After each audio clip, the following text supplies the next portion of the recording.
سوال پوچھیں مشتاق احمد ویری صاحب کی کوئی ایسی خاص بات جو آپ کے ساتھ کوئی یاد ہو، یعنی ایسا کوئی لمحہ آپ ہمارے ساتھ شیئر کر سکیں؟ ویری صاحب کے ساتھ تو بہت سارے ایسے لمحات ہیں جو جنہوں نے نقوش چھوڑے ہیں میرے دل پہ، میرے قلب و ذہن پہ. صحیح. تو بہت ساری ایسی باتیں ہیں. اصل میں ان کے ساتھ رہنا، ان کے ساتھ اٹھنا، درسگاہ میں ان کے ساتھ بیٹھنا، ان کا وہ پیار، ان کی وہ ڈانٹ، کتنی باتیں ہم ذکر کریں. تو مجھے یاد ہے ایک بار ان کا جمعہ تھا بجبیارہ کے ایک علاقے میں، شالٹنگ جس کا نام ہے، غالباً وہی علاقہ تھا. تو میں اسکول میں پڑھتا تھا. ویری صاحب وہاں پہ استاد بھی تھے. تو انہوں نے کہا میرا آج جمعہ آپ آئیں گے؟ میں نے کہا اب مولوی صاحب آپ جا رہے ہیں تو، لیکن میں اسکول میں ہوں. کہا کہ نہیں آپ میرے ساتھ چلے. تو میں ان کے ساتھ گیا. مجھے آج بھی یاد ہے گاڑی نہیں تھی ان دنوں، تو ہم چلے گئے وہاں. ایک وہ بس ٹائپ کی ہوتی تھی وہ ٹاٹا گاڑی وغیرہ، وہ 407 میں ہم وہاں چلے گئے. تو آگے سے گاڑی نہیں ملی، پھر ہم ٹانگے پہ چلے گئے. راستے میں ہم ٹانگے پہ چلے گئے. وہاں سے ہم دوسری جگہ سے نکلے تو پیدل سفر کرنا پڑا. اچھا. بہت سارے بڑے مشقتوں کے ساتھ یعنی آپ پہنچے. دین کا سفر ہی مشقتوں کے ساتھ جڑا ہوا ہے. یہ بات تو صحیح بات. جب دین کے لے کر دین کا سفر مشقتوں کے ساتھ جڑا ہوا ہے. دین پڑھنا، دین پہ عمل کرنا، دین سیکھنا، یہ کوئی معمولی عمل نہیں ہے، کوئی معمولی کام نہیں ہے. یہ شہادت گاہ الفت میں قدم رکھنا ہے. لوگ آسان سمجھتے ہیں مسلمان ہونا، اس کے لیے محنت تو کرنی پڑتی ہے. بالکل صحیح. دین کے لیے محنت کرنی، لیکن انسپائر تو انہی سے ہو. جی.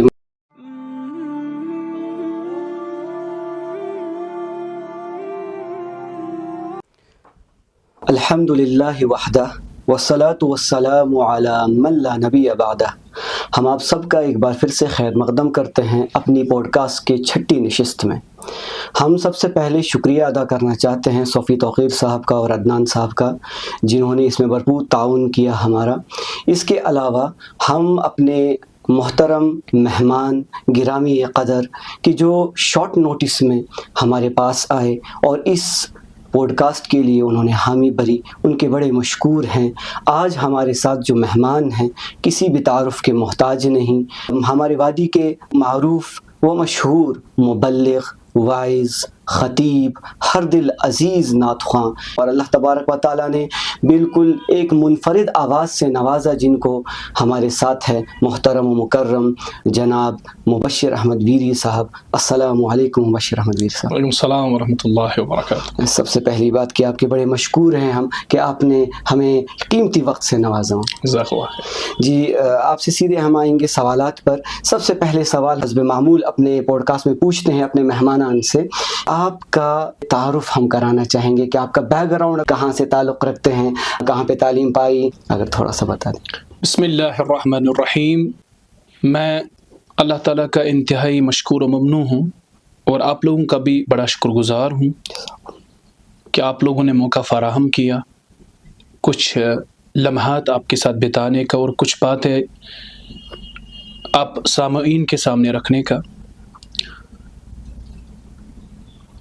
سب سے پہلا سوال جو آپ کا ہے وہ تعارف یا انٹروڈکشن جسے ہم کہتے ہیں اس حوالے سے ہے. تو میں تھوڑا سا اپنا مختصر سا تعارف آپ کے سامنے رکھتا ہوں. میرا نام اصل میں مبشر احمد ہے. میرے والد محترم کا نام محی الدین ہے.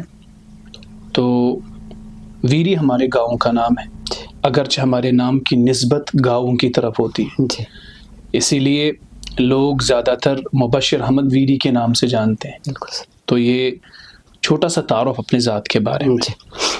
تو تعلیم کے حوالے سے جو تعلیمی بیک گراؤنڈ ہے وہ ہے، میں ماسٹرز ہوں انگلش لٹریچر میں. تو لٹریچر پڑھنے کا بڑا شوق تھا، اگرچہ اردو پڑھنے کا زیادہ شوق تھا، اور اردو شاعری کی اور میں بڑا متاثر تھا. میں اکثر اقبال کی شاعری پڑھتا تھا، مومن کی شاعری پڑھتا تھا، اور غالب کی بہت شاعری پڑھتا تھا. لیکن اب آج کل وہ شوق نہیں رہا غالب کی شاعری پڑھنے کا. لٹریچر کی اور بڑا شوق تھا پہلے سے ہی. پھر بعد میں انگلش لٹریچر میں نے اپنا ماسٹرز مکمل کیا، بی ایڈ میرا کمپلیٹ ہے الحمدللہ. مزید تعلیمی شعبے میں ابھی